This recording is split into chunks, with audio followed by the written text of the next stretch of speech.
करवा चौथ की व्रत कथा।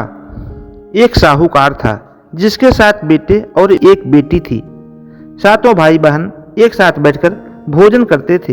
एक दिन कार्तिक के कृष्ण पक्ष की चौथ का व्रत आया तो साहूकार की पत्नी, उसकी बहुओं और बेटी ने व्रत रखा।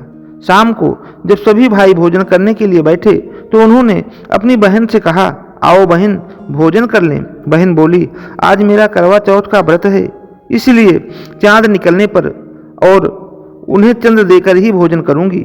तब भाइयों ने सोचा कि चांद के निकलने तक बहन भूखी रहेगी। अतः एक भाई पेड़ पर चढ़ गया और वहां उसने एक दिया जलाया और दूसरे हाथ से चलनी का ओट कर दी, जिससे वह दूर से चांद जैसा दिखने लगा। फिर शेष भाई और दूसरे हाथ में चलनी को ओट कर दी, जिससे वह दूर से चांद जैसे लगने लगा। फिर शेष भाइयों ने अपनी बहन को उस नकली चांद को दिखाकर कहने लगे, बहन चांद निकल आया है, चलकर उसे अर्घ दे दो।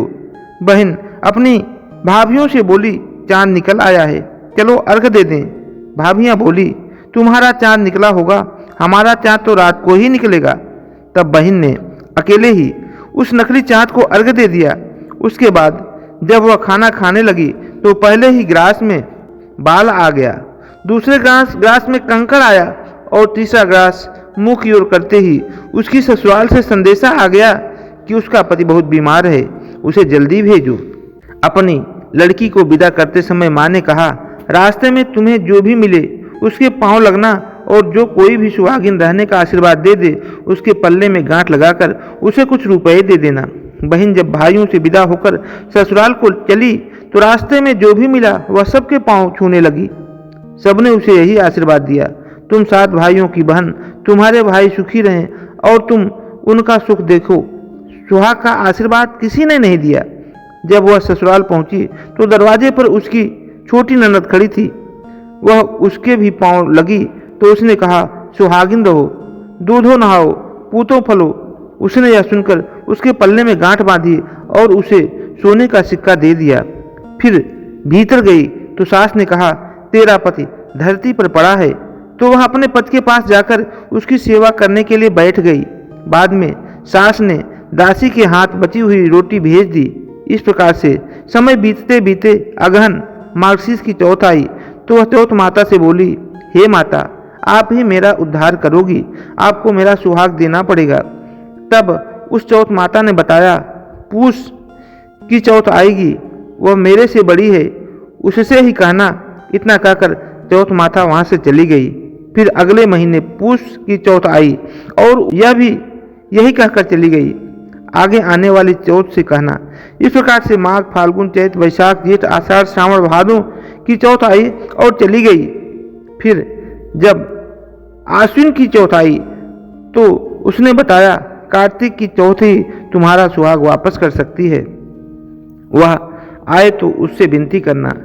फिर वह भी चली गई। जब कार्तिक की चौथ आई तो बोली, भाइयों की प्यारी करवा ले, दिन में चांद उगानी करवा ले, व्रत खंडन करने वाली करवा ले। यह सुनकर वह चौथ माता के पांव पकड़कर गिड़गिड़ाने लगी, हे चौथ माता, मेरा सुहाग तुम्हारे हाथों में है, आप ही मुझे सुहागिन करें।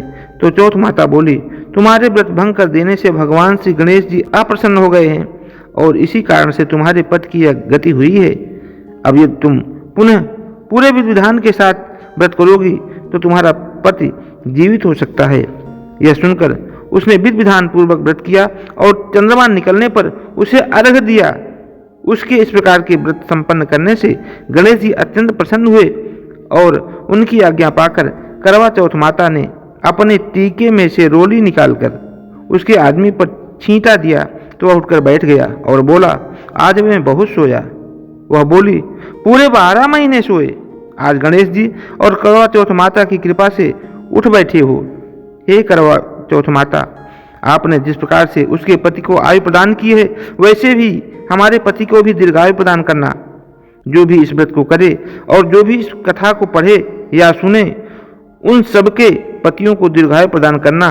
बोलो करवा माता की जय, बोलिए भगवान गणेश की जय।